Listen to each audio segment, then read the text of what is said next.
Hello, ladies and gentlemen, and welcome back to yet another episode of How to Market Your Co-working Space the Simple Way. This podcast is brought to you by Cowork.Tools. Super simple onboarding for new members to your workspace. Cowork Tools sorts out your GDPR, your AML, and your KYC.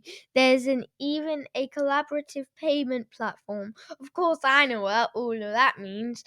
So stop messing around with your onboarding and get back to building your co-working community.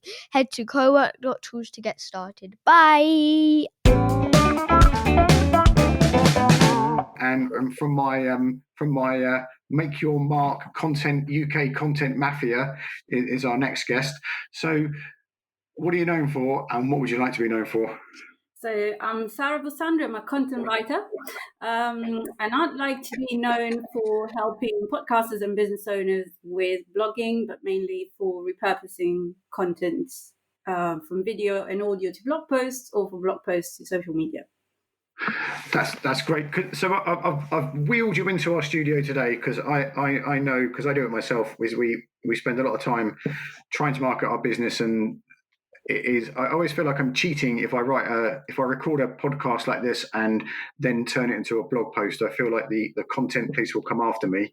And could you spell out, probably for people like me, how much time I can save by repurposing content, and then we can talk a little bit about how to go about that and the workflows you've picked up. So how that's the thing we want to try and get is how much time can you save by recording a podcast like this and then turning it into something else, and what does that look like normally?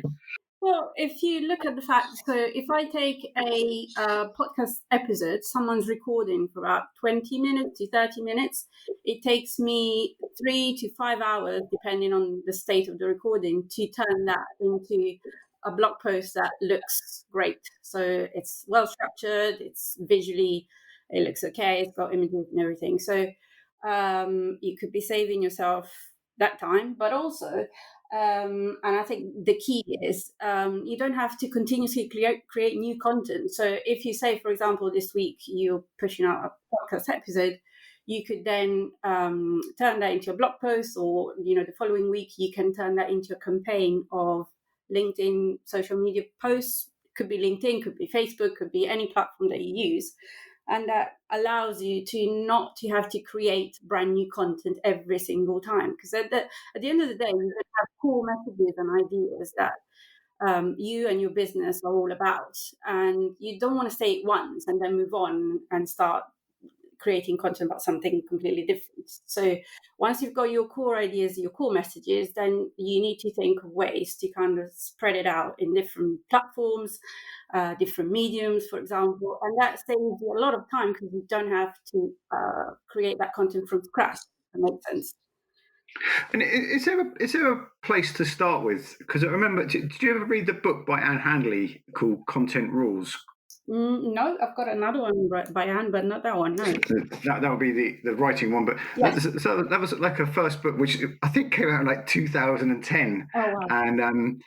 And that was the first time I'd ever heard obviously I know everything, folks, but that was the first time I'd ever heard about publishing. And I can't remember what the sequence was, but they said, if you do this and do this and do this and do this. Now, would you say start with whatever you like? Like, I love podcasting. Do I start with a podcast and then turn that into a blog and social media post, or do I start with a social media post and build an idea? What's a good way to start building a workflow? Yes, start with whatever is easier for you, whatever comes easier for you. So if you're a natural talker, if you let me use the term, I always say this to my clients. If you think, so I'm one of those people, I have to write stuff down in order to kind of make order and understand what I'm thinking. A lot of people are the opposite. So if they need to talk stuff through with other people to kind of come to the core of what it is. So if you like talking, if you like expressing your ideas like that, then video or podcast is probably the best medium for you. If you need to write stuff down, it's blog posts, or could be a newsletter, could be social media posts. So start from whatever comes most natural to you, whatever you find easier, whatever it takes less time for you to create. If it makes sense.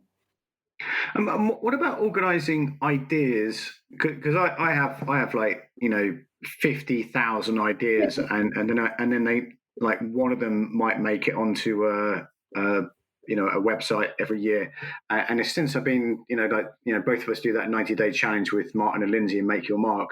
It's since I've been forced into only having one idea that I've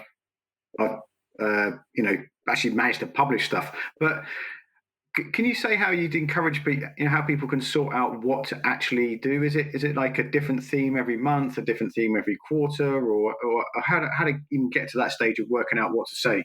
So for me, the way I do it is to work out what I want to sell.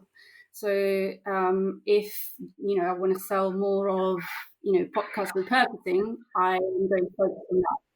And I'm going to try and focus on that until I kind of run out of topics. So I'll just sit down, start with one idea, and think of all the other ideas related to that. So for me, it's what has priority right now in the business. But yeah, there's different ways you can have themes every month. You can have a different theme. But I would say organize it around your product or services. So if you run a service-based business, for example, you've got 3 or 4 key services. For each one of them, just sit down and work out what are the topic ideas I've got based on each, which service is my most profitable, for example, which one is not doing so well and I want to push more of it. Which one do people know about? And people, there's probably one where people don't even know that you offer that. So maybe that's where you need to up your content creation. So for me is what works for your business, but also what works for your audience. So if you always have people asking you similar questions about particular services or product you offer or how to do something that you know how to do, then create content, because obviously that's what people are interested about. And then they might be searching for it on the internet, and that, if your SEO is right, you might be found for that. So think of questions that people are asking you and think about your services and what you want to sell more of. It sounds like you're saying that if they ask, we should answer. Yeah, that one. Yeah. Of course. So on that as well, like how many blog posts do you think people should do a week, or pieces of, well, I'm going to say pieces of content because I don't want people to be tied to an article, but like how many, because that's where another place where I definitely would get confused. What recommendations do you say to people about how much to put out? There's obviously it depends very much on the on your medium, right? So like if you're doing a podcast, once a week is plenty. I know you want to do twice a week, which is incredible. If you do blog posts once or twice a month would be ideal. Once or twice. Once or twice is a little bit on the little side, but if you could do one a week, it would be amazing. But like social media, for example, you could push out more because the content is shorter. So if you're on LinkedIn, for example, 2 to 3 posts a week would be great. So there's different frequencies depending on the type of content. But what you could do is say this week you're creating your podcast episode about this topic. Then next week you can turn that into a blog post and push it out as a blog post. And then you can do at the same time, you can do a whole weekly campaign when you launch your podcast or when you launch the blog post and say, split basically the content into 3 to 5 different social media posts and then push it out on a daily basis. So you're using the same core piece of content, but then you push it out in the following weeks as in different mediums, for example. That's where repurposing comes in handy. And what can you advise about LinkedIn? Because I think that we all don't utilize LinkedIn as much as we could. And there's another episode with my mate Phil Shamsor talking about LinkedIn strategies. But what about that LinkedIn blogging area? Is it still called Pulse? I should know that. I don't know if it's called polls. So I just know it as LinkedIn articles. You can post as a social media post, or you can post as a longer piece of content. But yeah, nothing stops you from taking your blog posts and pushing them out as LinkedIn articles. That's, as far as I know, it's very underutilized still. I'm guilty of that. I don't do articles. I do social media posts quite often, but I don't do articles as much as I could. But yeah, the other way is to then push it out as a small snippet. So for example, you can take a blog post, and if it was on, 5 best tips to enhance your co-working space. Not a good title, don't use that. But if the 5 tips, then you can have a campaign, let's say social media campaign, and then every day from Monday to Friday, you expand on one of the tips. So the content is already in your blog post or in your podcast, for example, or your video, or whatever you created it in, and then for every day of the week you push out one of your tips and you expand on that, and you always link to the original piece of content, and that should, you give yourself more opportunities for people to find that piece of content and engage with it as well.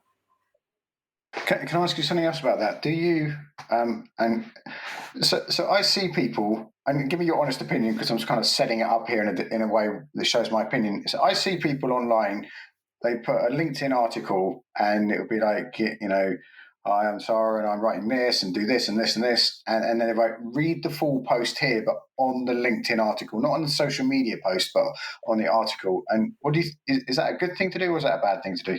Do you mean in the article it says it sends you to your website? I'm okay with people sending it. I would put, this article was originally, can't even speak, originally published on this website, but I would put the whole article in there. But some people put like the first paragraph and then send you to their website. Oh, I see. Yeah, I mean, there was again, I'm not an SEO expert, but there's this rumor that goes around that if you duplicate content, Google will penalize you, right? So if you have 2 identical pieces of content on LinkedIn and on your website, Google will then work out which one was published first, and will kind of work out that the second one is a copy, basically, and someone just duplicated content. Now it's you, and you've got copyright over that content, so it's not a problem. But yeah, there's this thing that if you can't duplicate content online, and especially on websites, but I don't think it works that way, or it was, I don't know if it was a bit of a myth, but I don't. It was. It used to be a myth, and actually, like, because I had to find this out for a client a few years ago. If you post the same thing on Medium and LinkedIn and other sites like that, it's not classed as duplicate content. And also at the level that most people play at, it isn't. You don't need to worry about that level of SEO. No. So if you and me posted the same post on each other's website, we wouldn't bring down the thing. But if people are obviously, how some SEO people set up lots of websites on like Blogspot and WordPress.com Exactly. and WordPress.org and do that shitty kind of stuff, and then post on like local, things like Yelp, post the same thing. If they do that, then it penalizes you. Yeah, and also, I mean, if you declare where the content was coming in the first place, obviously you don't have bad intentions. I mean, you're not trying to say, no, pinch this. If you're doing something malicious, you don't declare this is where the original piece of content was sitting, so you can go and find it there. So no, as you said, for people like us, it doesn't. And it's platforms that, it's your website, so you own the content and you're sharing it on your LinkedIn profile at the end of the day. So it still belongs to you. Wait, obviously it's on LinkedIn. You don't own the platform, but you own the profile, let's say. So the last thing I wanted to check with you is, because there's the I've never told you this. I send your post about podcast show notes to people to say, this is how you do podcast show notes. So I was saying the stuff from podcast host Colin Gray and you, and say, read these two and come back if you need to know anything else. And people don't very often come back. So can you just go on a riff about podcast show notes? Because I love podcast show notes, and I think they're I don't know, they're like their very own Wikipedia. But what do you recommend to people to do that, and how to sort it all out? Well, it's an honor that you do that, by the way. I'm very flattered. Thank you. Do you know it's a spike in business? I love it. Show notes are, for me, are a great way to. First of all, you tell your audience what the podcast is all about, so you help them decide whether they want to listen or not. But at the same way, you have to try and entice them to listen. So you kind of teasing the content and at the same time summarizing the content. So there's a good balance to be had there.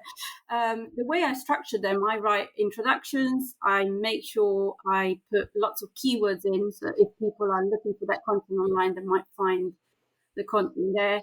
And then I always create like a you will learn section.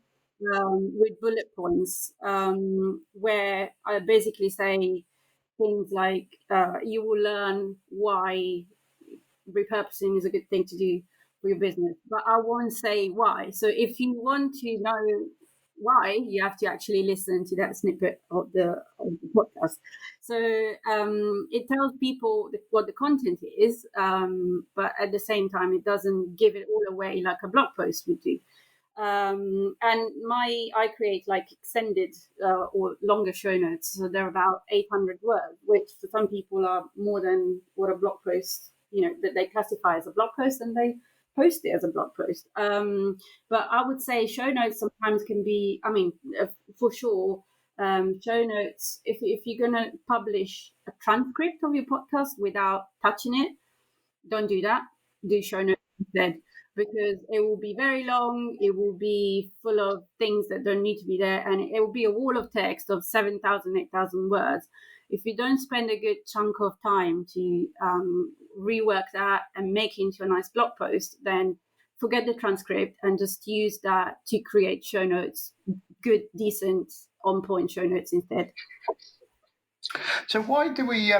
Because this is always talked about in the bloggers, in the podcast meetup and stuff. People kind of go, I'm only doing a transcript for SEO, and then there's the accessibility thing. So like, what's your hardcore advice on transcripts and why we need them? If you're doing it for accessibility, then tidy up. So, make sure that you correct the spelling mistakes, go through the punctuation so that it makes sense. Things like first names, places, they always get picked up wrong by software. So, make sure you little things like capitalize first names and places or companies, sort out the punctuation, sort out the spelling.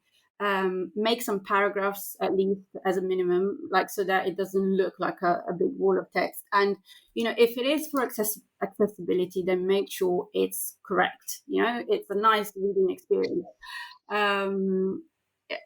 Otherwise, I would suggest if it would be even better to turn it into a blog post, because you kind of cut it down to 1,500 or 2,000 words from the original 7,000, 8,000 or even more.